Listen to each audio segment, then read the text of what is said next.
Hello everyone, I'm bringing you the Mannequin of the Month for April 2026 today. As is usual, the topic we're going to talk about here was chosen via a poll over on Patreon.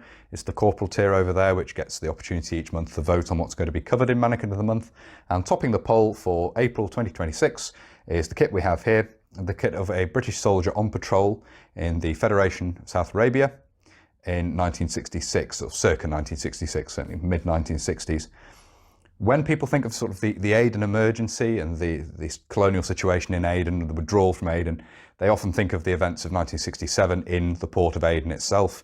But the hinterland, by this point the Federation of South Arabia, had been the scene for rebellion, for tribal warfare, for when I say rebellion, I mean rebellion against the sort of leaders who had agreed to join the Federation, help form the Federation in 1962, and basically, obviously, fighting to overthrow colonial rule in the Federation. The Federation was basically the hinterland, inland from the port of Aden. And prior to this, you'd had this very strange situation with the port of Aden itself, sort of directly administered colony, and you had the hinterland, which was a group of little protectorates. And the formation of the Federation in 1962 had been an attempt to modernise this sort of colonial situation. And prior to this, there had been sporadic conflicts going on as well. But certainly after this point in the 1960s, the middle 1960s, there was increasing and expanding violent rebellion against sort of the situation that had been set up there, the Federation which had been established as part of the British colonial administration. And then of course you have the events in 1967, the fall back to Aden and the withdrawal from Aden itself. So what we're looking at here is sort of that prelude to the withdrawal from Aden proper, which obviously has been covered on the channel in several videos previously, looking at kit of soldiers involved directly in the Aden emergency in the port and in the town crater and so forth in the port area. So what we're looking at here is, as I say, the kit of a soldier on patrol, what would be referred to as upcountry, so off in the hinterland in 1966 or the mid-1960s certainly. And what we have is effectively an example of British hot weather, arid weather uniform of the time with a stripped down set of 1958 pattern. And obviously we're going to talk about that in a bit more detail as we look at the mannequin as we have it set up here.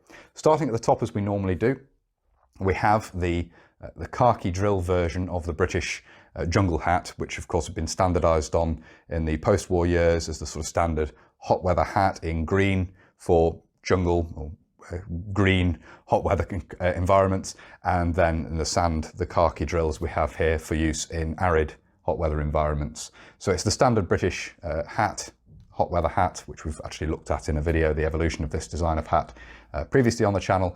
Obviously you do have the foliage loops, the stitched brim, the mesh ventilation eyelets on the crown, which we'll see as we move this round.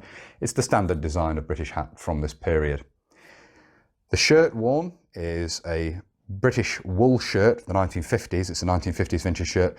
In the mid-1960s, a new pattern of shirt had been introduced, but you still see plenty of these 50s era shirts in use at the time. They'd been manufactured in large numbers, of course, still held in stock, so they were still issued out on a sort of wastage basis once the new design had been introduced. Still very common to see. Two pleated breast pockets there, as you can see. Opens all the way down the front, although oddly there is a kink just below the waistline where the front sort of comes across, so it looks, you can almost see the bottom here of the front here. It looks almost like a half fronted shirt with this pointed section here. That's where what looks like a half front stops, and you get this kink down the front with a button sort of over to one side, but it does button all the way down. It's, as I say, the 1950s design of shirt introduced during the Korean War. This particular design of shirt still worn in the 1960s. Already mentioned the web equipment is 1958 pattern.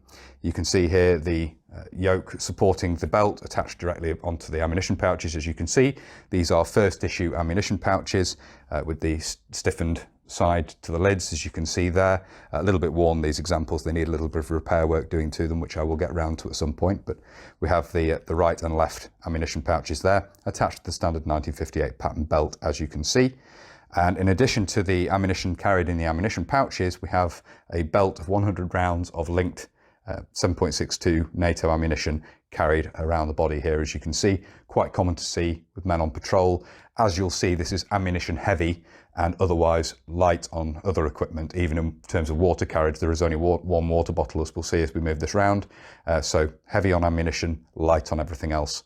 And that is quite common to see. The nature of the patrolling that was being conducted at the time, you would have a base of operations or potentially a vehicle-mounted patrol who would then dismount and carry out a foot patrol. So the actual kit carried by the soldiers was often quite limited, as we have here. The trousers worn are part, again, of the khaki version of the sort of standard hot weather uniform that was fairly standard by this time, which is the 1950 pattern. You have a bush jacket, which is part of this uniform as well, but it's very common to see these trousers worn with the wool shirt, as we have here. But there was a cellular bush jacket, part of the uniform, in the same khaki colour as we have with the trousers and the hat here. These are the standard 1950 pattern with the crossover belt as the waist fastening. You have a leg pocket down here, you have hip pockets, and then there are rear pockets as well, as we'll see as we move this round, and a button fly down the front, of course, as well. The boots worn at this time would be the DMS boots, which were fairly newly introduced. You do see some instances of ammo boots being worn, and obviously during a transition period from the early 1960s as the DMS boot was introduced and began to replace the ammo boot. By 1966, DMS boots were basically standard, which could be worn with anklets or puttees depending on the unit. So that's the basic uniform we've run through there. We'll start moving this around now and have a look at some of the other details which can be seen on the different sides and the back of the mannequin. So moving this round to look at the right hand side of the mannequin, as you can start to see, the web equipment is quite heavily stripped down. We don't have the rear pouches. We don't have the cape carrier or poncho roll attached to this. We simply have the water bottle pouch round on the right hip here, situated so that it wouldn't interfere with the rear pouches if they were carried.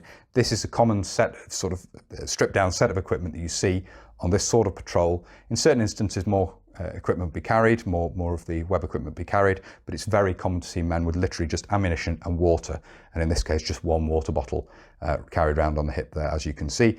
Interesting also to note that at this time, certainly in the middle 1960s, earlier 1960s, the water bottle having only been introduced in 1962, you actually see the preceding enamel felt covered water bottle in its 1937 pattern carrier, just sort of with the carrier straps looped through the belt of the 1958 pattern in some instances with men on patrol. So a transition area in terms of kit, and something I've only really seen in Aden or in with men operating in the Federation. So quite interesting from that perspective as well, this sort of transitional period for kit within the Army. You can see the side of the ammunition pouch here. We have the pouch here, of course, for the Energa rifle grenade adapter, or at least that's what it was originally intended for. Otherwise, as I say, these are first issue components of 1958 pattern equipment there. You can see the side profile of the hat. I probably should have started at the top, but we'll carry on as we are. You can see the mesh ventilation eyelets on the side there, in common with the green version of this hat. It's the same design, just made in khaki. Stitched brim, as we say. Epaulette on the shirt here, as you can see. Interestingly, you can see the very sort of long spear point collar here, which actually has a stiffening piece running down the front of the collar there, which is a throwback to the 1950s, of course. Although I suppose in the 1960s, how the style had changed in that regard, probably getting more onto the 70s, this would come back into fashion. But it's just interesting to see that that style of the time in the 1950s, obviously still being worn in the 50s in this instance. The yoke, as I say, all of these components are first issue. The yoke itself, it lacks the straps. Here, lacks the loops for where the strap would pass over to attach the pack if the pack was carried. That just marks this yoke out as a first issue example. And you can see the belt of ammunition coming around underneath the rolled sleeve of the shirt there. And we'll obviously see that crossing the back when we turn this around to look at the back as well. So you can see at the back here, obviously we've got the hat. If I lift that out of the way, you can see details of the yoke here with the attachment point for carrying the lightweight pick or shovel handle on the back there. You can see that there, not used of course, but that's what this is for. We're not carrying an entrenching tool in this instance. And you can see the belt of ammunition coming down here in disintegrating links, of course. This is intended for use with the GPMG, which of course would be carried within a patrol at this time. Back of the belt there with the yoke attaching on, with nothing else carried on the back. You can actually see how the yoke comes down and attaches on. This is sort of where it's supposed to go according to the fitting instructions. It's over these D-rings here, which is where the cape carrier would be attached, again according to the fitting instructions. In photographs you sometimes see these attached sort of more down in a straight line inboard of these two sets of D-rings. just something to note at the time. You do see that in photographs. You also see them attached in this manner as well. On the trousers, we have 2 rear pockets, as you can see, 2 flat rear pockets there. That's basically it for the back of the equipment. We'll move this around now to look at the left-hand side. There's not a huge amount more to see there, but we'll look at that for sake of completeness. Looking at the left-hand side here, as I say, there's not a huge amount more to see. You can see obviously the belt of ammunition coming up over the shoulder here.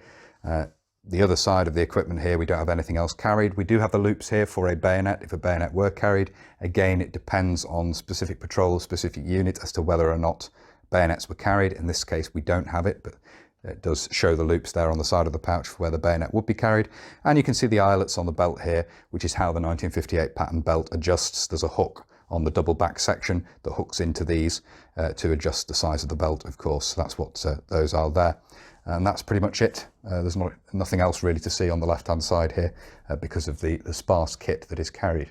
So I do hope you found it interesting looking at this. As I say, sort of part of the wider story of the Aden emergency, obviously the ongoing conflict in the hinterland, in the Federation, which preceded the withdrawal from Aden itself in 1967. It's quite an interesting period of British colonial history, and nice to put this together. Interesting set of kit to look at, I think. Something a little bit different on the Mannequin.